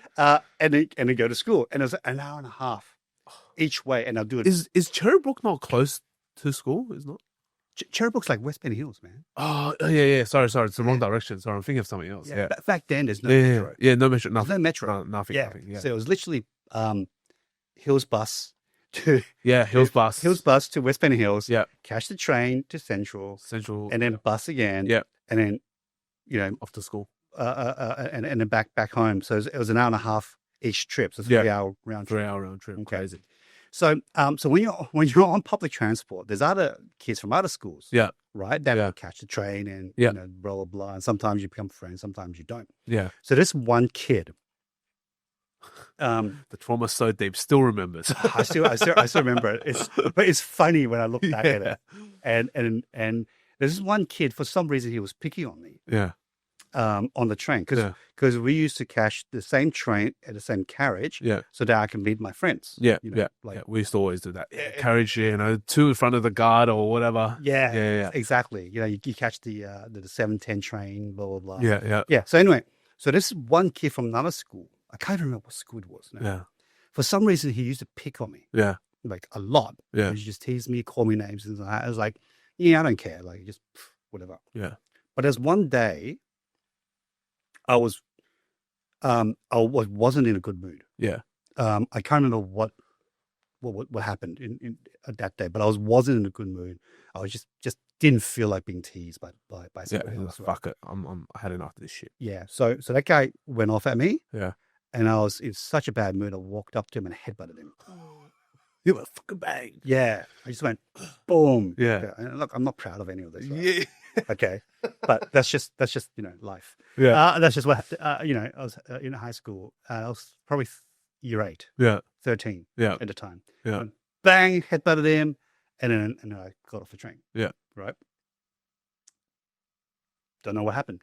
And then the next day, the principal, the headmaster, called me into the office. He dobbed you in. Yeah. What a snitch. Yeah, he dropped me in. What He a dropped me snitch. in, and then I got suspended for 3 days Wow. for fighting with Wow. another boy, From another school. another school. Wow. Yeah. And I saw him on the train like a couple of days later or whatever. He had a massive swollen black eye. Oh, you pumped him. Yeah, I didn't even know I hit him that hard. Yeah. Wow. I didn't know it. Like I didn't know my head was so hard, right? So and then anyway, so I said, okay, I understand why I got suspended. Yeah. So anyway, so when I got back Yeah. from my suspension, Yeah. the whole grade Yeah. like learned about it, Yeah. and then one of the names that kid called me Yeah. for some reason called me the bus driver. Okay. Don't 100% explain why. I don't remember why. Yeah. So the whole grade started Calling you calling me bus driver. The whole grade. Yeah. Yeah. Yeah, it was like, and it was so bad. The whole grade started teasing me Yeah. non-stop for like the whole fucking term. Wow. Yeah, and then there was one time during assembly. It wasn't the whole school assembly; it was my grade assembly. Yeah. It was in the hall, Great hall. Yeah. the grade hall, and then they started teasing me In the great hall. in the grade hall. Yeah, and I couldn't stand it, Yeah. and I put my hand through the glass Oh. door, and it's just smashed it. Wow. Yeah, Because it's like little pains. Isn't it? little pain. Yeah. Yeah. Yeah. Boom, it was like really thin glass. Yeah, Bang, yeah. and smashed it. Little cuts there, whatever. And then finally they stopped. Yeah. Yeah, finally they stopped, and then obviously got a little bit in trouble. But year 8, year 9 was really tough. Because I wasn't sure what I was doing in life because I was going through puberty. Yeah. Didn't really have dad around. Mom was going through menopause. Yeah. I was being bullied at school. Couldn't really make friends. So it was really tough. But I think from about year 10 onwards, I think about 15 Yeah. onwards, it started becoming good. Like I started becoming really good at sports. Yeah. So I was in basketball and soccer. Yeah. I was in the this is like I never got into the A team. Oh, in the A teams. Yeah. It's like Yeah. first grade. Yeah, but I was better. Oh, I was better than the goalkeeper in A. interesting. Yeah. Interesting. And the only reason was because all their friends was in the A team. Yeah. Yeah. So There's always a little bit of a politics. little bit of politics. Yeah. But yeah, I was a really good goalkeeper. Yeah. 15 Bs. We lost only one game Yeah. Wow. the entire season. Yeah. Yeah. But anyway, but yeah, so I think like just through my sports, I think I developed a better reputation Yeah. in school. Yeah. And I think year 11, 12, I really thrived. Yeah. Yeah. Yeah. Wow. Yeah. Crazy. Yeah. That's yeah. And it's so interesting how it changes because you're with the same grade the whole 6 years you're in high school. And it's just all of a sudden that we're older. And I was the same. I went through the same experience, year 7 to year 10. A lot of bullying. I was a fat kid. And then I started doing a lot of sports and I started training in the gym every day. Yeah. And then all of a sudden they were like, what the fuck? This Alan kid just came out of nowhere. He's in the A's. He's in first grade. He's in this. He's New South Wales rep. He does all of this. And everyone's like, oh, well, then that's where the respect comes from. Yeah. And I think that actually stems down to what you were saying earlier. It's like whatever you want to do, you just have to be good at it. You just have to be good at it. You Yeah. really command respect when you're good at something. People don't look at mediocre people and go, oh, yeah, I respect that. You know, Hmm. you're a sick cunt. Like, you know, you're just average. You're a sick cunt. No, people look at you and go, wow, they're so good. Instantaneously, you command the room. Yeah. I think that's really powerful. I think so. And I think looking back now, around 15 was when I started lifting weights. Yeah. Yeah. So I think It's like year 10, right? Year Pretty sure, yeah. About year 10. Year Yeah. 10. So there was they had a gym that the rowers used to use. Yes, that's right. Right. And so the first couple of weeks, the rowers didn't want me there. Yeah. Fucked it. Yeah. I'm going to work out here. Yeah. And I think as from that point onwards, I think I discovered what I really like, which Yeah. is fitness, and sports and Yeah. health. Yeah. Yeah. So it was, that's when I started lifting weights. Yeah. And that's when it's like I kind of figured out what I want to do. Yeah. And that's when I was like, oh fuck, I love fitness, I love sports, I love health. Yeah. I want to be a physio. And I think that gave me the anchor, or at least the direction I want to head. Yeah. So I didn't feel lost anymore. Yeah. So I was like, cool. So my life has more direction. Yeah. And more meaning. So that was, I think that was very helpful. Mm. So I think for any, like, I guess parents out there, I think like sports is so important, and we're so lucky in Australia where sports is very, So, like, it's everywhere. it's everywhere. It's like it's main curriculum. Yeah. Like not like a lot of Asian That's right. countries. That's right. So like get your kids into some sort of sports, Especially team sports. team sports, very important. Very, Yeah. very important. And- And you're a parent now. Yeah. So you got 4 kids. Yeah, Four yeah, kids. almost. Yeah, the 3 and 1 coming. Yeah, exactly. Yeah. You're going to have 4 kids. Yeah. So, like, I mean, putting them through sport is going to be quite an intense journey for you. Yeah, All the games, pickups, everything. yeah.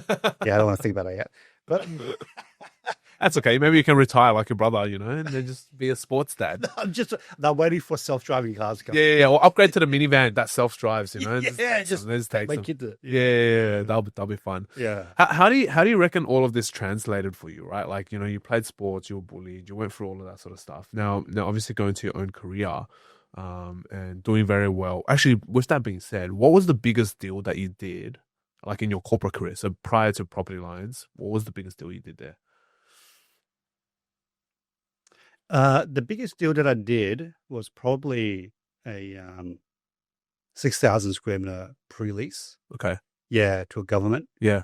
Yeah, in I think it was Burwood. On Burwood.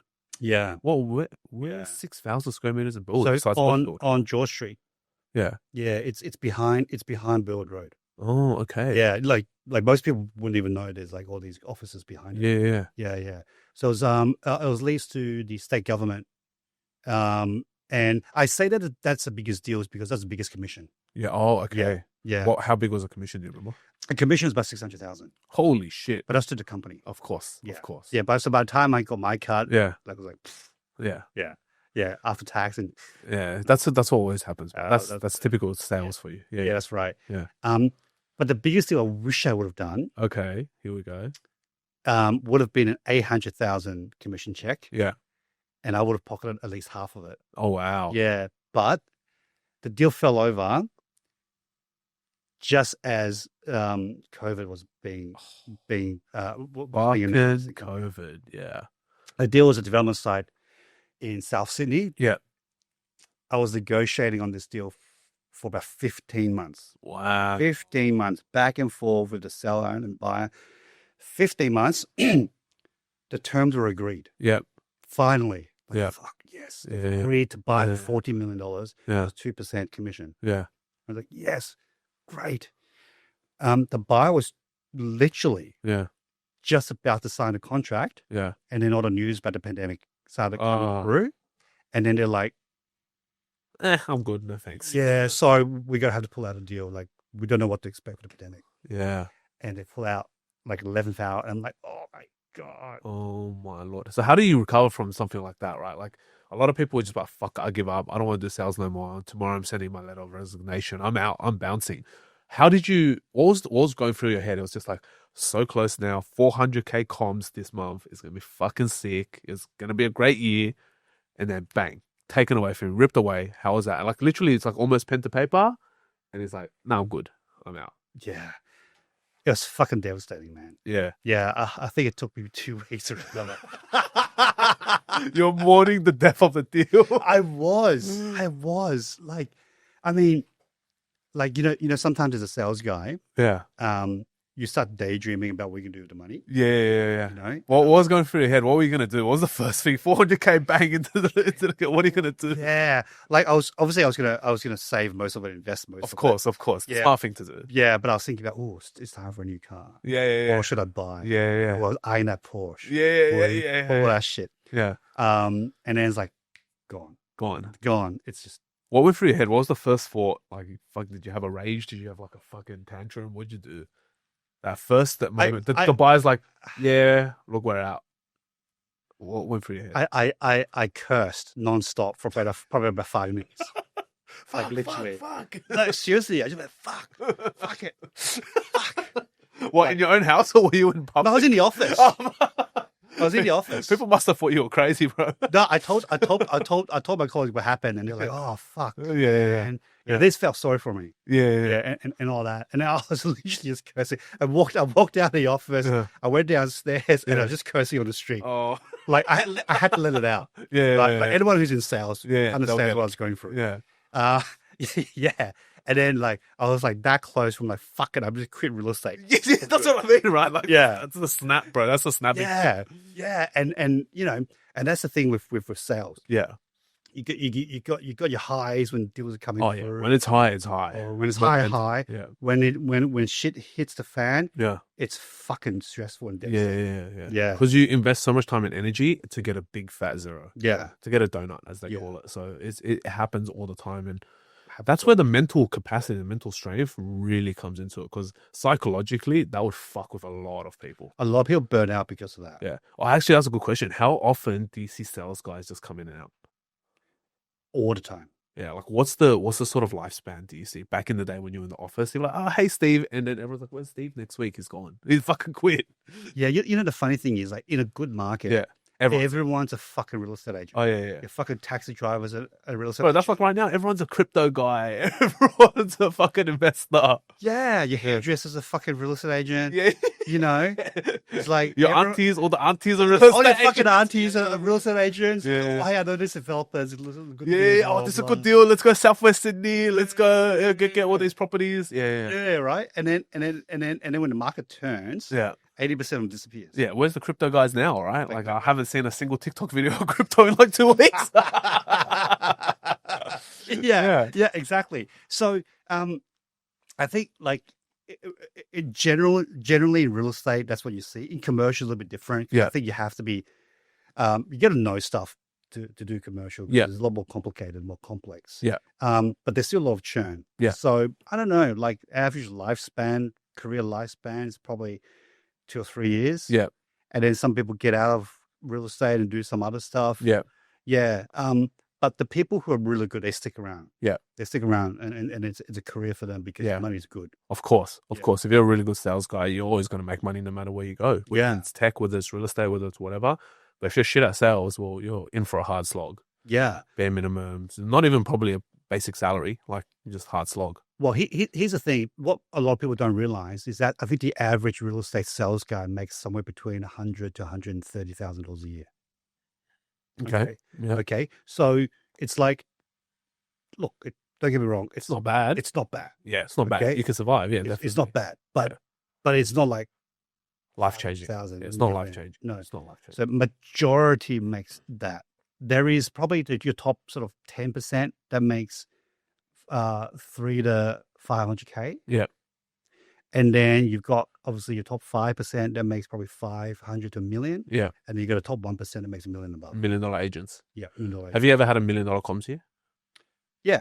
Oh, you have? Yeah. Oh, fantastic. Yeah, 100%. Yeah. Oh, wow. Yeah. I mean, it's kind of like once you make directly, you kind of expect it to $1 million comms here. Yeah, hit that sort of level. How do you deal with the taxes when it comes to that? Because it's a fucking big tax bill. You just try to write off everything. Yeah. You write off your dry cleaning, you write off your car, you write off. And then you buy a fuckload of properties. And you buy fuckloads of properties, depreciate, negative gear some of it. Yeah. So, there's nothing you can do. I mean, thankfully now I own my own business. Yeah, different. It's different. Like I can write off a lot of things and I'm only getting taxed at like 25, 30%. Yeah. All that type of stuff. But just one quick story about the top 0.1%, which is the Yeah. name of this podcast. Yeah. So there's just one guy in Australia, Yeah. this commercial real estate agent. Yeah. He consistently brings in $20 million a year Commissions. commission. Okay. Fuck. So his name is Simon Rooney. Yeah. All he does is sell shopping centers. Jesus. He's like the goat of Yeah. shopping centers. So you go to him when you buy, or you want to buy like a Westfield. Yeah, or when you want to sell something. Yeah. Yeah. So he's got guys like Jerry Harvey on his speed dial. Oh, geez. You know, the guys from Westfield and Yeah. all that, all the major retailers. He's got him on speed dial. Yeah. He's so good at what he does. Yeah.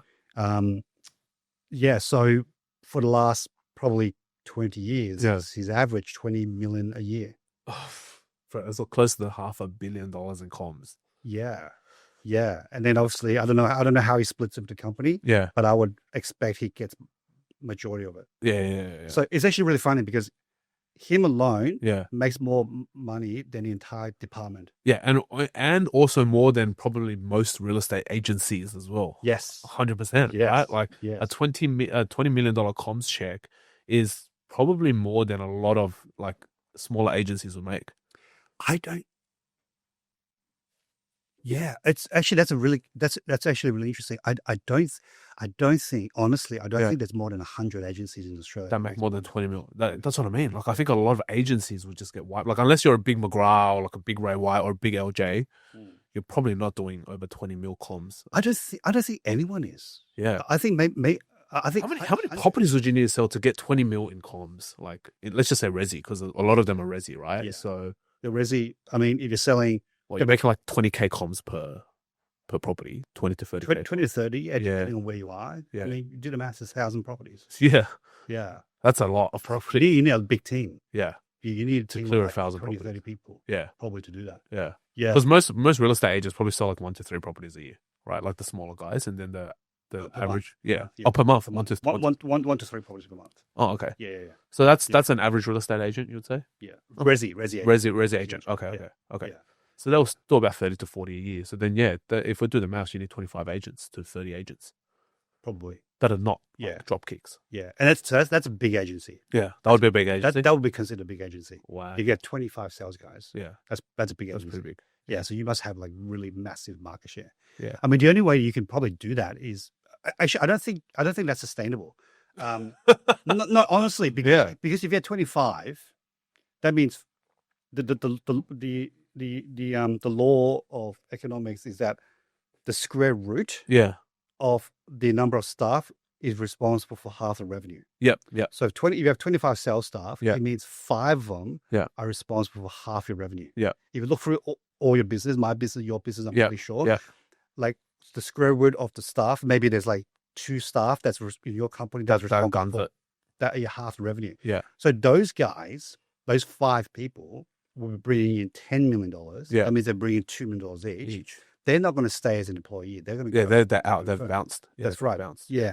So I don't think that model is actually sustainable. I think the only way you can make $20 million in an agency is if you're selling high ticket stuff. Yeah. You're selling, eastern suburb properties, $10 million properties, $20 million properties. Yeah.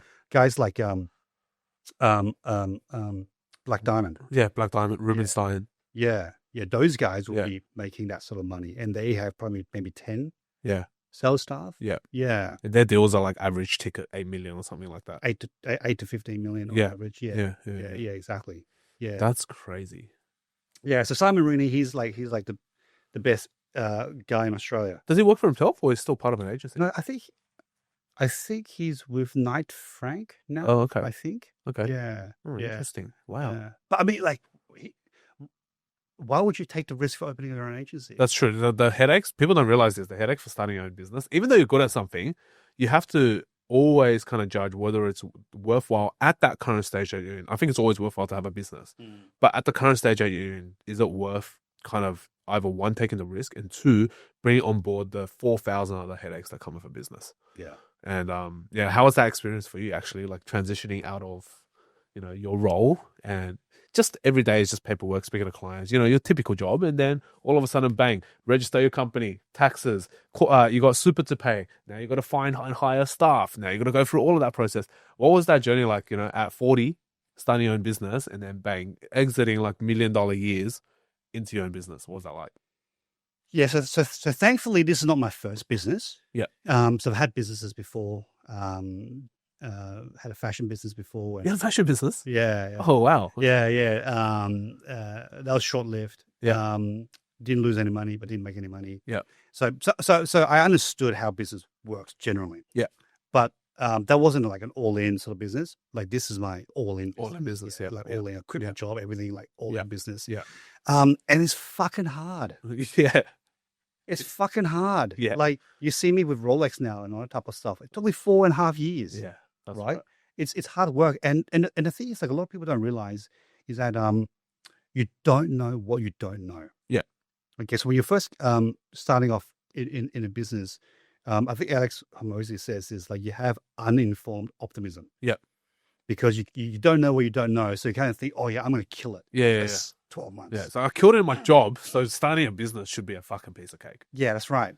And then you realize, oh shit. Like, and then you have informed pessimism. Yeah. Right? Yeah. And a lot of people quit then. Yeah. Right? Because they don't know what's next. Ups. Yeah. And then the next phase is having informed optimism. Yeah. If you can get through that hump, then you go well. Yeah. So I went through exactly the same phase Yeah. as Alex Hormozy described. Yeah. The first year was all about establishing myself in the market. Yeah. As an independent. Yeah. Who do I want to service? Who do I want to look after? Where am I going to get my deals? And all that type of stuff. Like for the first year, I think I made like 400 grand maybe. Still not bad. Not bad. Yeah, enough to pay the bills. Yeah, of course, and, not bad. And all that type of stuff. Yeah. In the second year, I think I made 600. So growing. Yep. Yeah. Yep. And then I started hiring staff and all that. Yep. So even though I made 600 top line, Yeah. like I was probably like making zero bottom line. Profit, right? Yeah, bottom line. But it's hard work. I think the turning point for me was there's a couple of things happened. I think in second year into my business, I think I made a whole heap of mistakes. Yeah. And what I mean by mistakes is that I wasn't collecting money up front. Yes. Okay. So I was doing deals. Yeah. But I don't get paid a commission until like maybe 6 months later. Yeah. Right. So it got to a point in my business where I had only $90 left in my personal savings account. Yeah. And then people are still owing you like 300 grand. People still owe me 300 grand, whatever. Yeah. But that money's not coming in yet. Yeah. So I was so stressed out at that time. I mean, obviously I still have my rental properties and things. Yeah. But I've depleted because cash flow is so important. Of right? course. Yeah. People don't realize how fast a business can destroy your savings. Like they don't realize how fast it can eat up your savings if your cash flow is not strong. Yeah, that's right. That's right. And I think the problem with real estate agency is that we earn big checks. Yeah. But infrequent big checks. And you can look forward to a 50 grand invoice or 100 grand commission, right? But you're not getting it today. Yeah. Like you're fucking getting it like 6 months down the track. Yeah. So you kind of go, oh fuck. What do I do for the next 6 months? What do I do for the next 6 months? Yeah. So one of the pivotal points for me in the business, or like about 2 years into the business, was that I've drained all my cash reserves. Yeah. Even though I was doing deals, the cash wasn't coming in. Yeah. I was literally down to my last $90 in my personal bank account. Yeah. I couldn't tell anybody. I couldn't tell my spouse. I couldn't tell my friends. Like I felt so alone. I felt so desperate. Yeah. And that was probably the low point. Yeah. Even though the business on face value was doing well. Looks great. Yeah. Doing deals. Yeah. But it wasn't reflected in my savings. Yeah. So the way I got through it was thankfully I had a mate that lent me $5,000. Yeah. So I got over. So I got a bit of cash to at least like buy fucking groceries and shit. Yeah. And then just out of the blue, one of my clients, I guess he was having a good day. Yeah. He just deposited $25,000 in my pay one of the invoices, deposit $25,000. Yeah. This was probably like a month later. Yeah. And then that was enough for me to then carry through. Right. Yeah. Wow. So I was really thankful. And I obviously paid my friend back the $5,000. But that sort of month or two, Yeah. I was stressed out of my mind. Yeah. And I think what a lot of, unless you're an entrepreneur or business owner, a lot of people don't realize how lonely Oh yeah. the journey is. Fucking off. And you don't want to tell people too, because it's like a lot of these are big personal struggles. Like going down to your last $90. I've been there as well, right? Like it's, you know, it's crazy because people look on the outside, they go, fuck, you got $1 million business. You must be rich.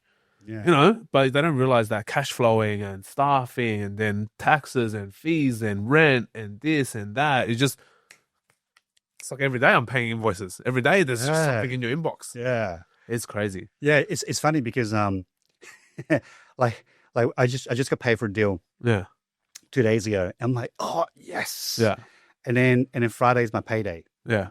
And I'm like, yes. And then at the end of Friday, it's like, oh shit, like 80% of it's gone. Yeah. That's my life every Monday. That's my Mondays every day. When I come into the Mondays, on Mondays, don't fucking talk to me. No one look at me. I'm fucking doing your paychecks right now, all right, motherfuckers? yeah, exactly. Don't talk to me. Right? Yeah. No free lunch today. Fuck off. Don't speak to me. Yeah. So, you know, it's a hard journey, Yeah. especially first couple of years. And then I think my business started to turn when I hired Alex. Yeah.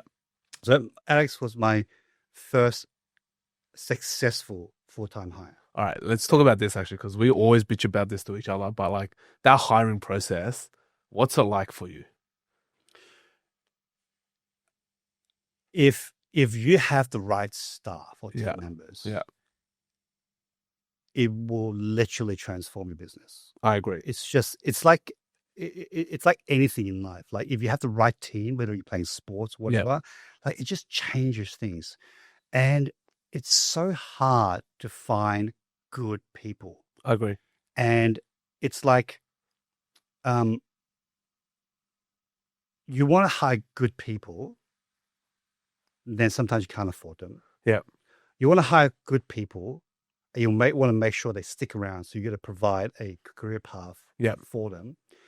And then sometimes you want to hire good people, but you're not a good enough manager. So you're not using them to their full potential. Yeah. Right. So there's all these things, there's all these learning curves, right? Yeah. And like before I landed Alex, I think I went through 3 other people. Yeah. Crazy story.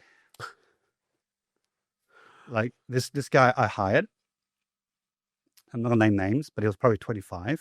Yeah.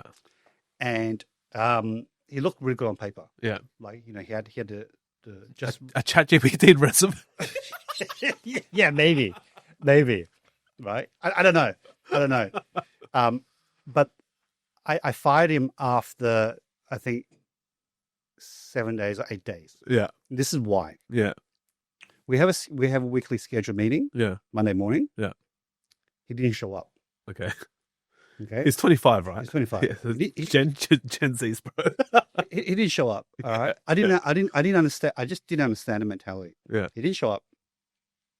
And so I texted him, called him, didn't pick up. I started getting worried. I'm like, fuck, this guy had an accident. You all right? Yeah. Is he all right? Like, Yeah. you know, whatever.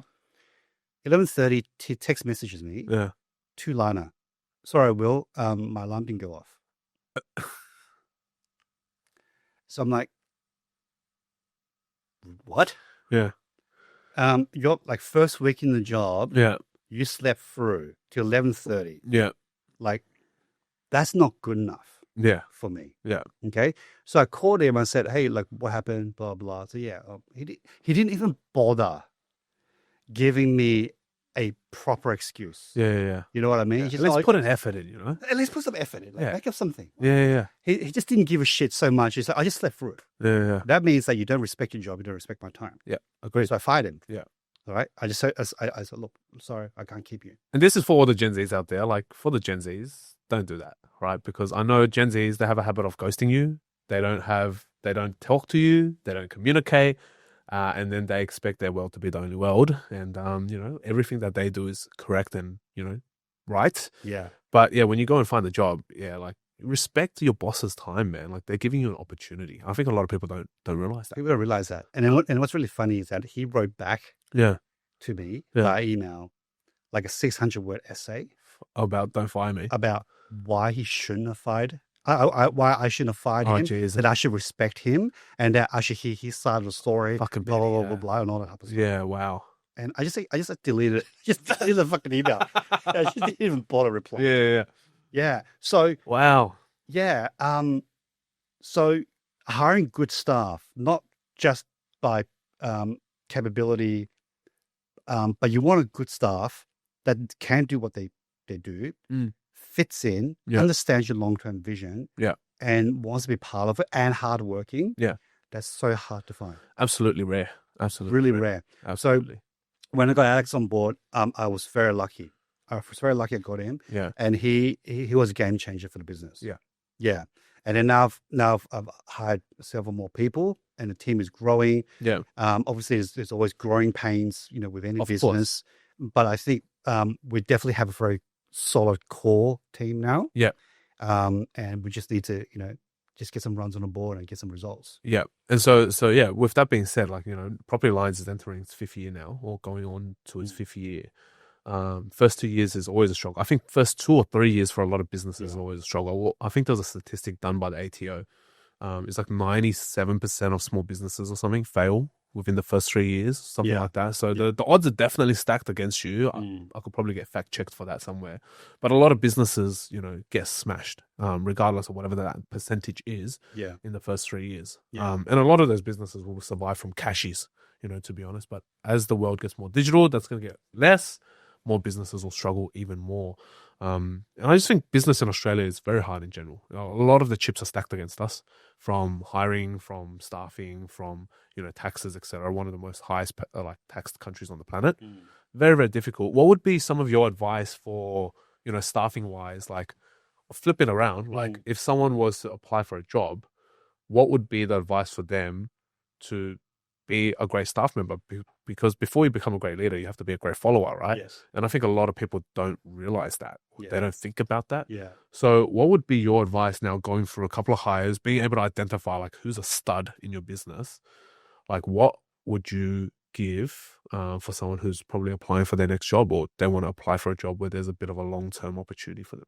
Yeah. So I think people don't realize that it's very competitive out there. It's very competitive. Unless you're exceptionally good at what you do, that people want to hire you left, right, and center. Yeah. Like 95% of the workforce, you got to go and get the job. No one's going to come knock on your door and go, "Hey, come work for me." Yeah. Unless you're amazing, right? Unless you're exceptional. Yeah. Right. But how many applicants do you get for when you put out a job offer? Like, do you go on like Indeed or Seek or whatever, and you put out a JD? Yeah. So actually, I don't use Seek and all that anymore. Yeah. They give me a lot of rubbish. Yeah, I agree. I do a LinkedIn. Okay. LinkedIn's free. Yeah. The last job application, I received about 43 applicants. Wow. So there you go. Like, I mean, you're 1 in 43. Let's be honest, right? And that's just the resume stage. 1 in 43. Yeah, that's right. I put up a job. Offer the other day. I got 240 applicants. Well, you're 1 in 240. So if you think you're special, you're probably not that special. And I think a lot of people need to realize that. Yeah, that's right. Yeah. Well, I mean, don't get me wrong. I think everyone's special in their own way. But the thing is, you need to be able to demonstrate why you're special upfront. In the first 15 minutes. Well, not even like before anyone picks up the phone and calls you, you got to demonstrate on paper when you're in your application why. Yeah. Okay. So where a lot of applicants fail is they send generic cover letters and generic resumes. Especially now with ChatGPT, man. Everything is the same, bro. Everyone's got the same about me description. That's the problem, right? You have ChatGPT. It's so easy to do custom cover letters. That's right. Right? Just go to ChatGPT. Hey, can you please write a cover letter for this company that I'm applying to? Right. Go look at their website and blah, blah, right? Yeah. You get no excuse. Yeah, you'd be surprised how many resumes you get, and it's like, dear hiring manager at the wrong company. Yeah. Right. So how the hell will someone hire you if you can't even get the first step right? Literally. Okay. But I think the point I'm trying to make is, you need to be able to communicate your value, what you bring to the table, upfront. Yeah. Not ask someone else to uncover what you have, because that means you're asking the other person To do the to work. do the work. Yeah. That's right. So anyone who's going for a job right now, right, you have no excuse with ChatGPT and all that to do generic emails, generic cover letters and things like that, Yeah. right? Because if you do, that just means that you're just not serious about it. Yeah, and you're making the employer do the work in trying to figure out what the fuck you're trying to say, which is what a waste of time for Yeah. everyone. Yeah, exactly. So I will be spending a few minutes looking at the company's website, just write down 2 or 3 key points of what they do, and figure out how you can potentially add value to those 2 or 3 points. Yeah. Okay. As an example, my last hire is an analyst, property analyst. Yeah. In the job description, I basically said, looking for analysts with 2 year or more experience. Yeah. Your job is to analyze deals for us and report to the acquisitions manager. Yeah. You're going to be really good at Excel and, all your kind of typical things. You work from home, flexible hours, all that type of stuff, right? Yeah. 90% of the applicants I got was just generic, hey, this is me, like hire me, right? The 4 that I actually ended up interviewing actually had a couple of things. One stood out, and one basically said, hey, dear hiring manager, I went through your social media and I really like your approach on Yeah. based on my experience and my university degree in, property economics, Yeah. I feel like I'll be a really good candidate for your business. Yeah.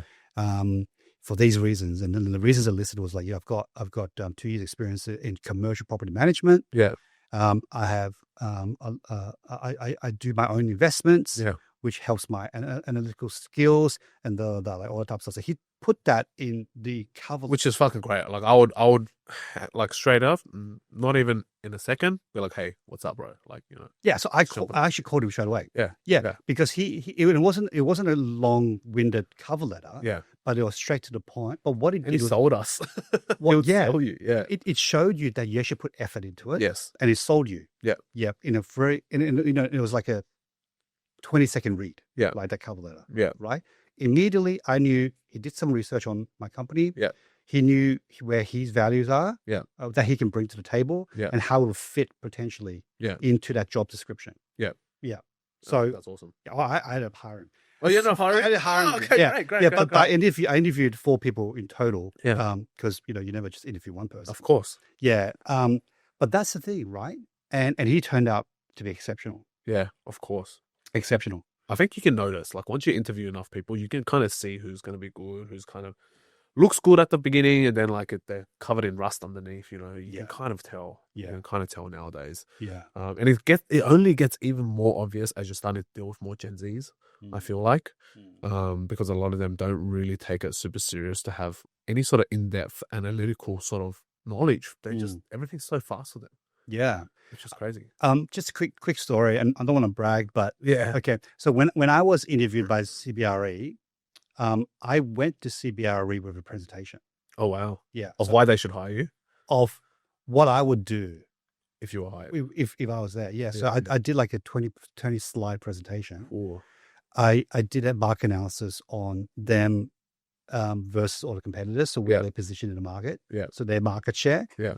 And I identify where the gaps are, where that business can grow. Yeah. And what I can bring to the table to grow the business. Yeah. Right. I presented that to the CEO. Yeah. And the CEO is like, fuck, no one's ever done that. Yeah. In his 30 years, sort of, Like CEO. Being a CEO and all that type of stuff. And then that interview got passed down to all the executive members of the CBRE team and say, look, everyone should come to an interview like this, like Tong. Yeah. Right. And the thing is, like, you want to stand out. Yeah. You want to stand out. Yeah. I mean, you're not the only guy or girl that they're going to interview. 100%. Yeah. I think we just a lot of people don't realize you have to drop your ego because one, you're in a position where you're getting, not giving. And if you're ever in a position where you're getting and you're trying to get the best get, if that makes sense, you should be able to go out there and present yourself differently to a sea of people. Like you can walk anywhere down the middle of George Street in the city and you'll see 10,000 people in any given moment. What's going to stop? Why would someone stop and ask you a question? Why would someone stop and, pick you for that job role? There's just so many people out there. Yeah. But I mean, that's good. Like being part of the 0.01, like for us, it's not about whether or not you're actually the 0.01 of that industry or whatever the field is. It's more about the mentality and the mindset of what it takes to actually create that little minute difference that really sets you apart. And I think having that sort of mentality is very, very important for people who want to actually get ahead. Because like you said, you want to have a good boss, you want to have a good manager, but that starts from the hiring process. If they're looking at your resume and it's a shit resume and they just need a head or they just need a gear in the business, sure, you can just be a gear. But if you stood out, they're going to put so much more attention, energy, and focus and investment into you to make you better as well. Okay, so that's good. Awesome. All right, we'll start to wrap up now. But think about when you're going through that early sort of grind for yourself, what would you say is like the biggest sort of roadblock that you kind of came to? Whether it's transitioning into your business, whether it's like your previous businesses, whether it's like even your corporate career, what was like the biggest roadblock mentally?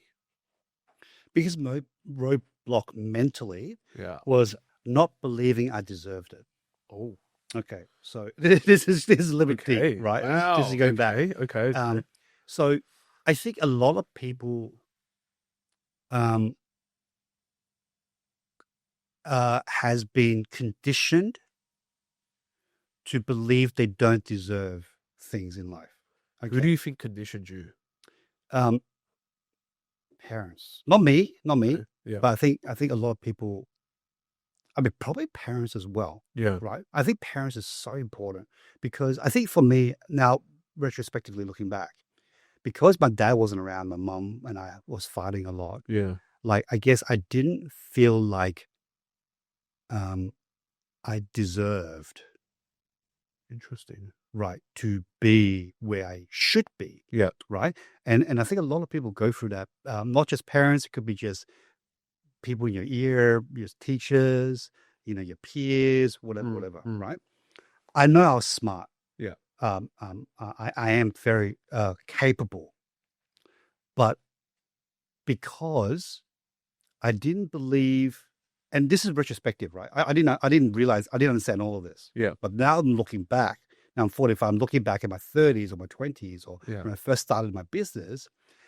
The mental roadblock was like, I don't deserve to be making $2 million a year. I don't deserve to be making $5 million a year because of whatever fucking bullshit reason Yeah. you're thinking of, Yeah. right? Yeah.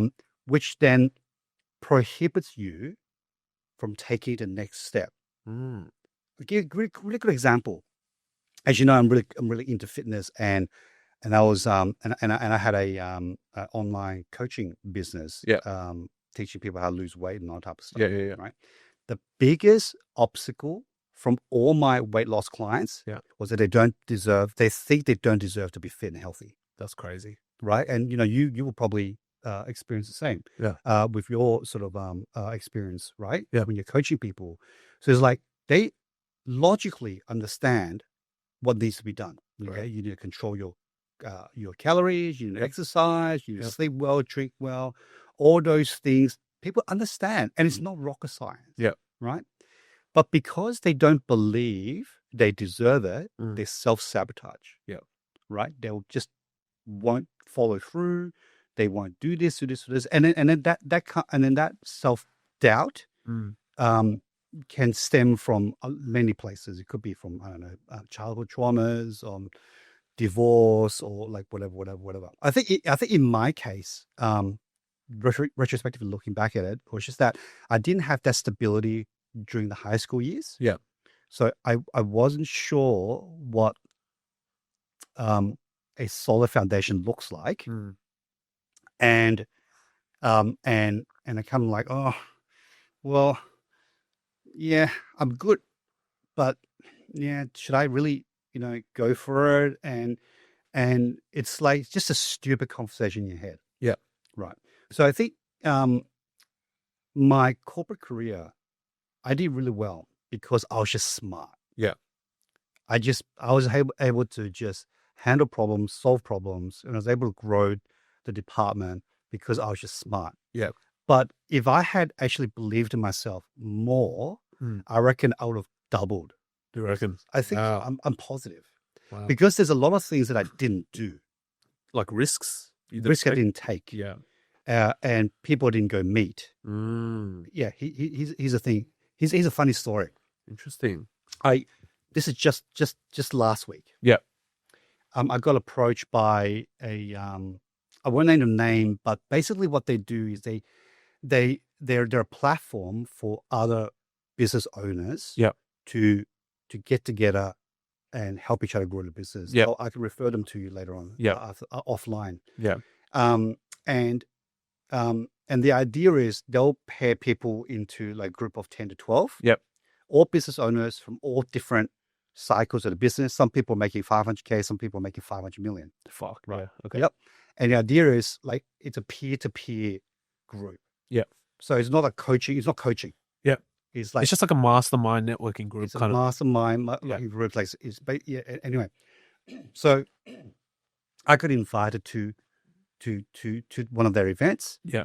With the view of becoming one of their board members. Okay. To be part of the group. Yeah. And then I'm like, oh, that's cool because that's exactly what I want. Yeah. Right now. Yeah. Because like I want to grow my business. Like I want other entrepreneurs to help me out and be part of the group. It feels good. Yeah. Right. Yeah. The morning of the meeting. Yeah. In my mind, I was like, oh, I can't be bothered going. Yeah. I can't be bothered meeting all these people. Yeah. Like, fuck it, I don't need it. Yeah. Like, and when I analyze my thoughts, this was me again telling myself subconsciously, yeah, you don't deserve to have a group of peers that's going to support you. Yeah. And literally we just talked about how lonely it feels to be in business. And then all of a sudden the opportunity drops onto your lap. You can be surrounded by these successful 12 people. And you're like, I don't need them. Fuck it. I don't need them. I'm good. Yeah, that's right. So I caught myself thinking like that. That's crazy. That's awareness that people don't have. Yeah. So I was thankful I had the awareness that morning and I went, nah, fuck, I need to go. Yeah. At least I need to go check it out. Yeah. Yeah. Yeah. So I guess like to answer your question in a really roundabout way, the biggest mental roadblock or mindset roadblock is just having that self-doubt and not believing that you deserve it. Yeah. And I think a lot of people struggle with that. And another name for it is like imposter syndrome. Yep.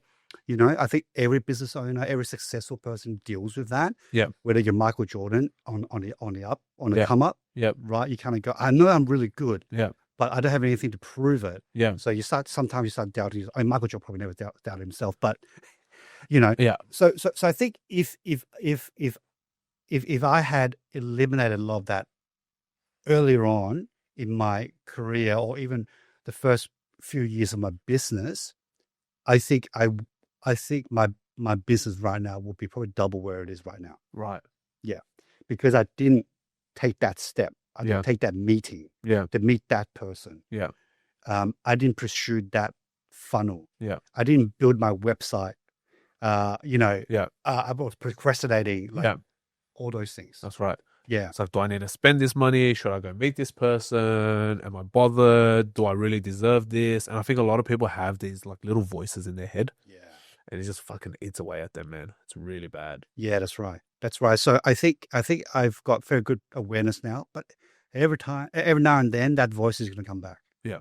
You know, I think it happens to the best of us. I'm sure Jeff Bezos probably still has it. I don't know about Elon Musk. That guy's like a robot, but I'm sure there are people out there that will still get those. Doesn't matter if you're the richest, man on the planet, but people will always, especially, I mean, like, look at how many people that become successful end up in the limelight. You know, there's so many people out there that have to go through it, and you're under criticism from everyone. Like, it's not hard to sit here and go, well, fuck, if they're doubting me, do I doubt myself? And I think that happens, to a lot of people. But I mean, like, let's think about like life, right? Life is full of cheat codes, and that's what 0.01 is also about, is like, finding out these secret cheat codes that, we all have found. It's just like, back in the day when we used to play GTA or whatever, and there's like all these cheat codes. You get invincibility, you summon the fighter jet or whatever, right? There's all these cheat codes in life because life is a game. We all know that, life is a massive, massive sandbox game that we're playing. What would be one cheat code that you can think of that you kind of uncovered for yourself in your 20 plus, almost 30-year career that you think if you were to go back to the 20-year-old Will, that would help you half the time, but double the results? Buy Bitcoin. But Buy Bitcoin when it was like buy Bitcoin when it was $100. 1 cent. No, not even. Yeah. Buy Bitcoin was less than $100. That's a very special cheat code. That's fair. Yeah. Just like don't touch it for like the next 20 years.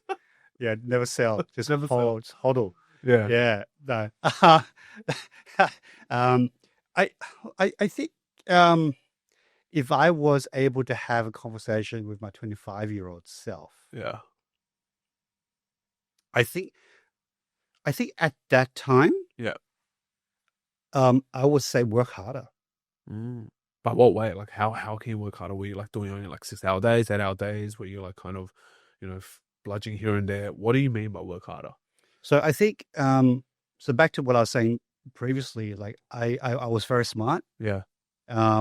So I was able to outsmart my way through a lot of problems and my career. If I had worked a little bit harder and believing in myself through hard work, because I think the funny thing is, like, the only way you get over self-doubt is by actually doing what you doubt yourself on. Like if you say, oh, I doubt I can run 100 meters in 10 seconds. The only way you can eliminate that doubt is actually fucking do it. Yeah. Right. So I think now that I understand how things work, I will probably go back to my 25-year-old self and go, hey, look, don't overthink, just put in the work, because when you put in the work, you'll be able to show yourself that you can actually do it. And you will know, you eliminate that level of self-doubt. Yeah. And that will then just translate into bigger results, better results, more. So essentially just do it. Just do it. Like Nike says, right? Just do it, like Nike said. Yeah, I mean, but that's crazy. I think that's so important. I think a lot of people don't realize confidence comes from the doing. It doesn't come from the thinking. Yes. And in fact, the more you think, the more you fear. And I think that's something that people don't realize. So that's true. Yeah, I mean, the more you do, even though it might seem scary, actually becomes less scary. So that pretty much wraps us up for today. Today, we have been with our good friend, Will Tong. All right, this is episode 3 of 0.01. Hope you guys have enjoyed it. He's definitely someone that exhibits this 0.01 mindset. And I know business is only getting better. It's going to be a booming year, and I wish you the very best for everything as well, Will.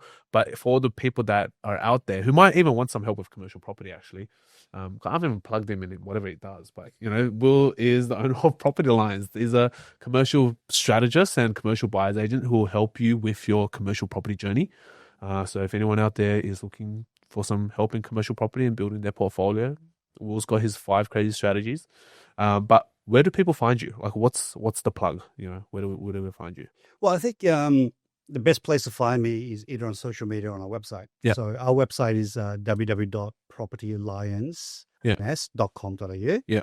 And then my social media is just Will_Tong. Yeah. Pretty much on all platforms. On all platforms. Fantastic. Except for X. X, yeah, whatever. Don't worry about X. Twitter, whatever. Twitter, yeah. Well, that's us for today. Hope you guys enjoyed the episode, and feel free to reach out to Will. All of the show notes and descriptions will be down below anyway. And we'll see you on the next episode. I hope you have enjoyed that episode of 0.01. Make sure you subscribe to our YouTube channel and follow along on all our socials at 0.01 Podcast to watch all of the shorts again. We release an episode every single week, and we hope you will join us as we continue to explore the minds of those who make up the 0.01%. Until next time, keep hustling. I'm your host, Alan Fu. I'll see you on the next episode.